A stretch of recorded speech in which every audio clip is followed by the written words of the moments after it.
কি ছবি দেখে ভয় পেলেন? ভয় পাওয়ার কিছুই নেই। আজকে আমি আপনাদের জন্য নিয়ে এসেছি দেশি মুরগির রেসিপি। এখানে আমরা একটা মুরগি নিয়ে নিয়েছি, দেশি মুরগি নিয়েছি এখানে। আর এখানে মা বাটাবুটি করছে। Hello everyone, welcome my channel. আবারও নিয়ে চলে এসেছি আপনাদের সামনে নতুন একটা রেসিপি। আমার সাথেই থাকুন এবং আমার ভিডিওটা পুরোপুরি উপভোগ করুন। তো আমরা যে দেশি মুরগির ঝালটা রান্না করব সেজন্য আমি আলু নিয়েছি। এটা নতুন আলু নিয়েছি আমি। আলুটা আমি ভালো করে পরিষ্কার করে হলুদ আর লবণ মেখে নিয়েছি। আর চুলায় কড়াই বসিয়ে দিয়েছি। আলুটা আমরা এখন ভেজে নেব। আর এই দেশি মুরগিটা রান্না করার জন্য আমি সরিষার তেল নিয়েছি।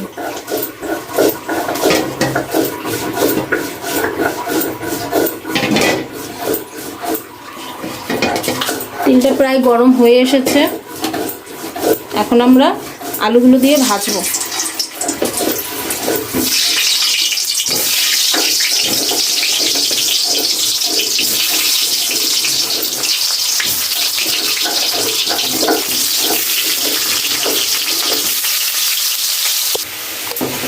আমি আস্তে আস্তে আলুগুলোকে ভেজে নেব।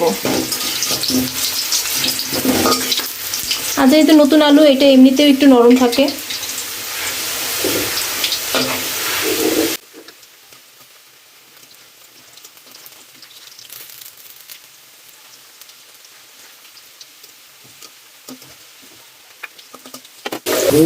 আমাদের আলু ভাজাটা হয়ে গেছে, এখন আমরা তুলে নেব।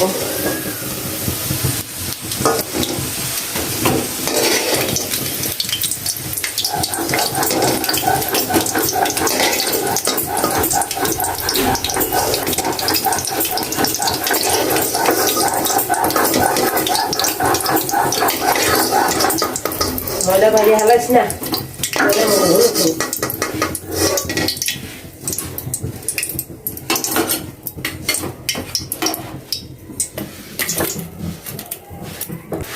এখন আমি এই তেলেই অল্প একটু বেরেস্তা তৈরি করে নেব।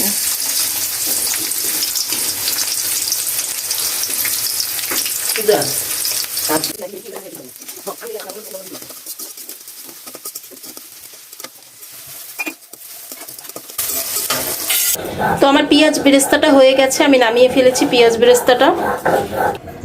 এখন আমি তেলে এরকম কোয়া আমি রসুন নিয়ে নিয়েছি, এটা তেলে দিয়ে দেব।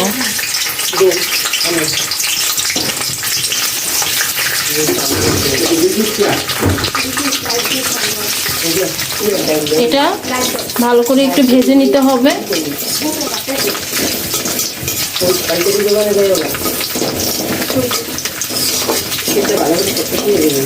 দিবি নাহলে আমি যে কাপড় আরেক কাম।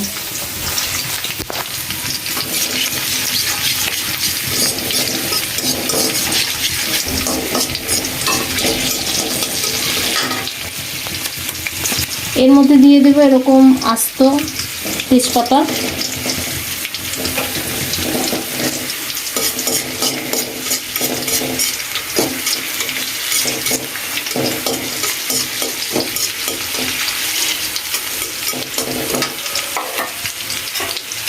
আর তার মধ্যে দিয়ে দেবো এরকম টমেটো ফালি করে রেখেছি আমি।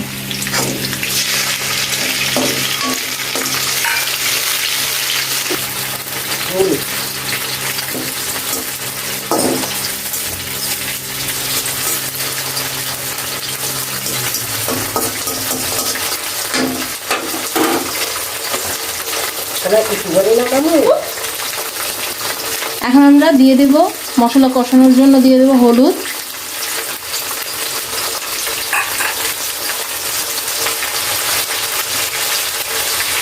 মরিচের গুঁড়ো,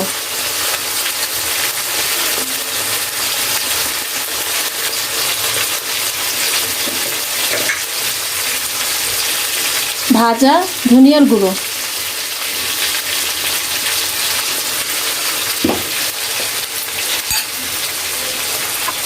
আর দেব সামান্য পরিমাণে একটু লবণ।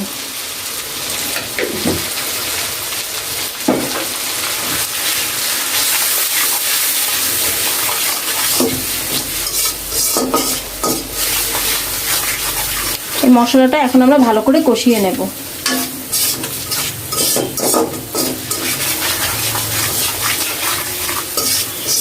আর যেহেতু দেশি মুরগি সেজন্য আমি একদম কটকটে ঝাল দিয়ে রান্না করব।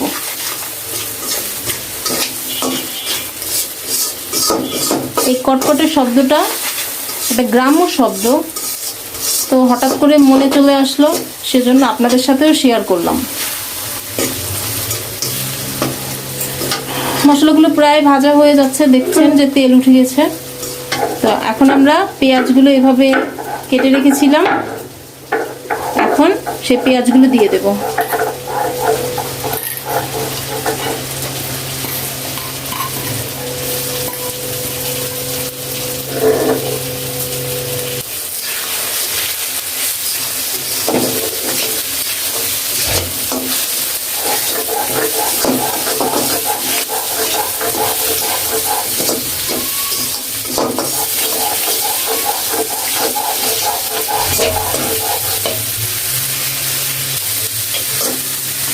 এখন আমরা মশলাটা প্রায় ভাজা হয়ে গেছে, এর মধ্যে আমরা দিয়ে দেব এখানে রসুন বাটা, কি পেঁয়াজ বাটা, কাঁচা মরিচ বাটা দিয়ে দেব।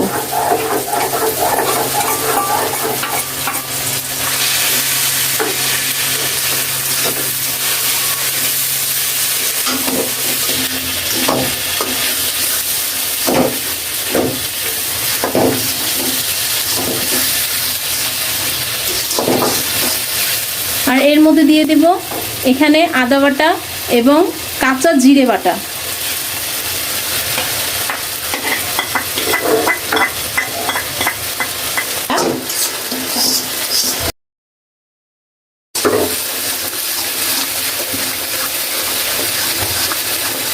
এখন আমরা দিয়ে দেব 1 চামচ পরিমাণে সয়া সস।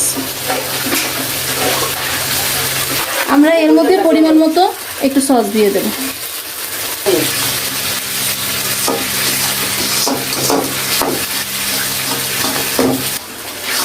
মাংসটা প্রায় আমাদের কষানো হয়ে গেছে, এর মধ্যে আমরা দিয়ে দেব টক দই।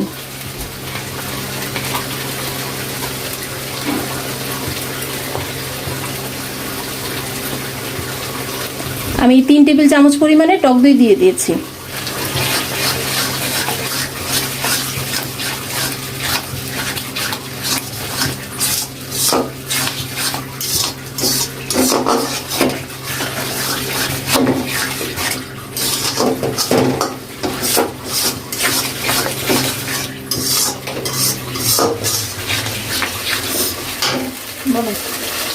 মশলাটা সব কষানো হয়ে গেছে, এখন আমরা যে মাংসটা ধুয়ে রেখেছিলাম দিয়ে দেব।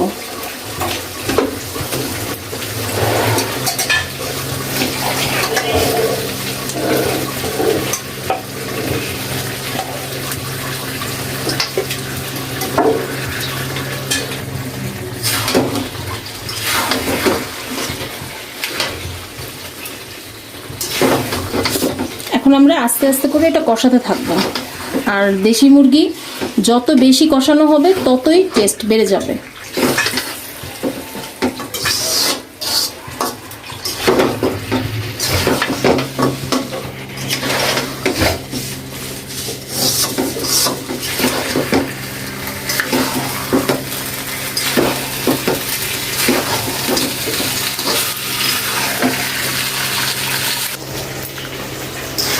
মাংসটা আমরা কষাচ্ছি, তো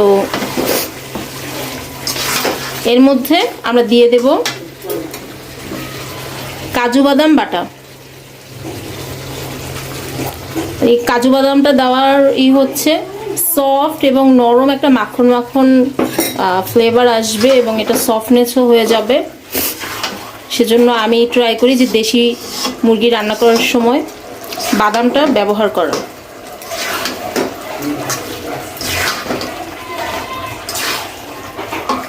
কালারটা এত সুন্দর লাগছে।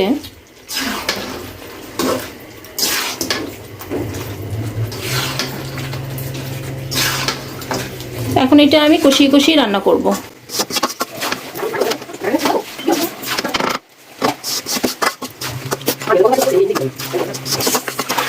মাংস ভাজতে ভাজতে দেখুন মাংসের থেকে জল ছাড়া শুরু করে দিয়েছে। আর আমরা এই মাংসের জলেই যে জলটা ছেড়েছে সেটা দিয়েই আমরা মাংসটা কষাতে থাকবো।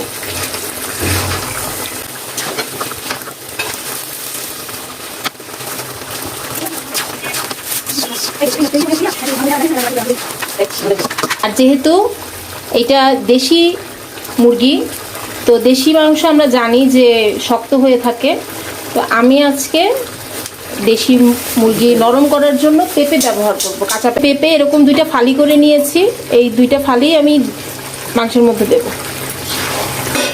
এখন এই পেঁপে সহই মাংসটা কষাতে থাকবো।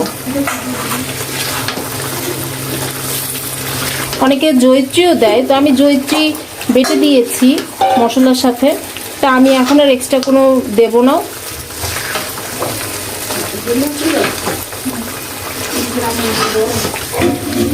আমরা এখন এভাবে কষাতে থাকবো।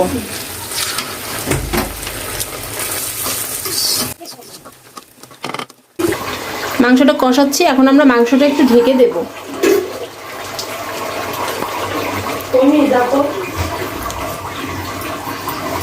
এখন আমরা ঢাকনাটা উল্টিয়ে দেখি যে কতদূর কি হলো।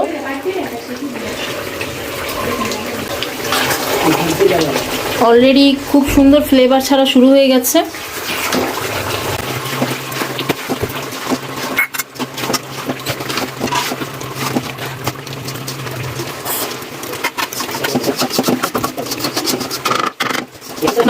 আমরা আবার একটু ঢেকে দেব।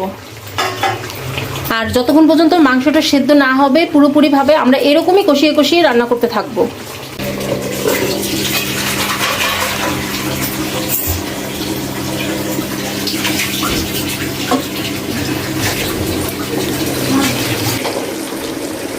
দেখা যাচ্ছে মাংসটা প্রায় কষানো হয়ে গেছে।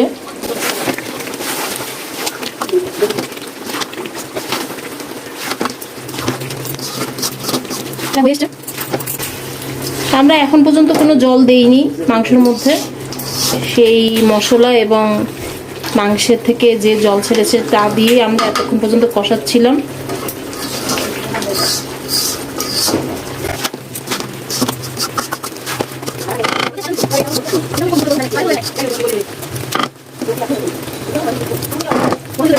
মাংসটা আমাদের ভালো মতো কষানো হয়ে গেছে, দেখুন কি সুন্দর একটা কালার চলে এসেছে।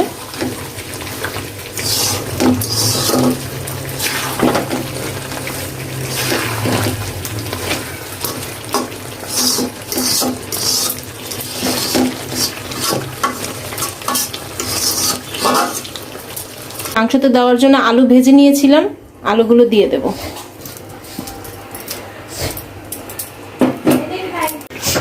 মাংসটা হয়ে গেছে। আমরা মাংসটা নামানোর আগে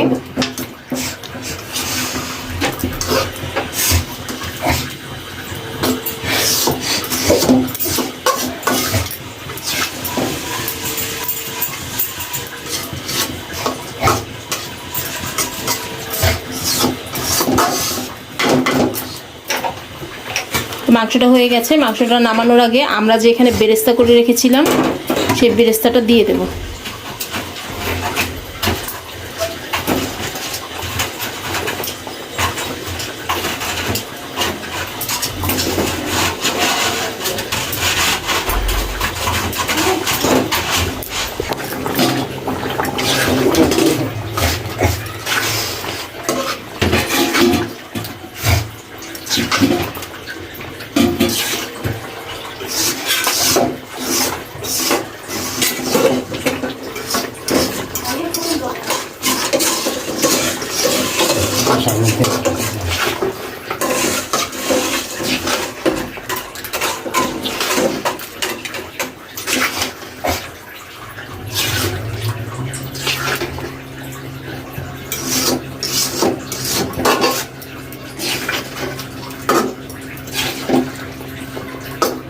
এটা হয়ে গেছে, এটা এখন আমরা নামিয়ে ফেলবো।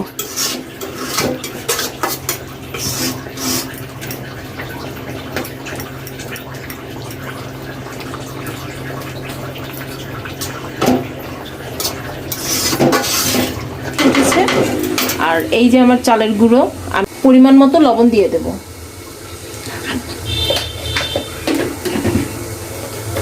আর দেব সামান্য একটু তেল।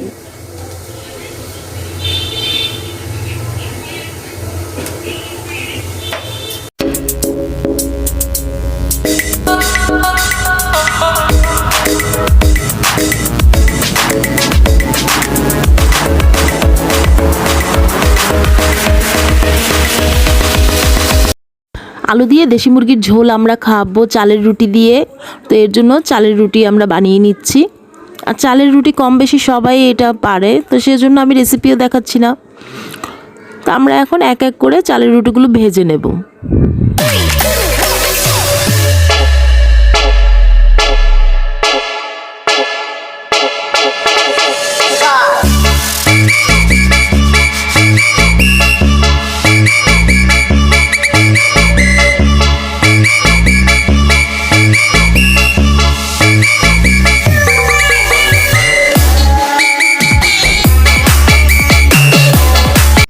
চালের রুটিগুলো আমাদের সব ভাজা হয়ে গেছে। তো আমার এই ভিডিওগুলো যদি আপনাদের ভালো লেগে থাকে তাহলে অবশ্যই লাইক কমেন্ট শেয়ার দিয়ে আমার পাশে থাকবেন এবং সাবস্ক্রাইব করতে কিন্তু ভুলবেন না। আর হ্যাঁ, অবশ্যই আমার ভিডিওগুলোকে শেয়ার করবেন। তাহলে আজ এই পর্যন্তই, আবার নতুন কোনো ভিডিও নিয়ে আপনাদের সামনে চলে আসবো। ততদিন পর্যন্ত সবাই ভালো থাকুন, সুস্থ থাকুন, সুন্দর থাকুন। টাটা।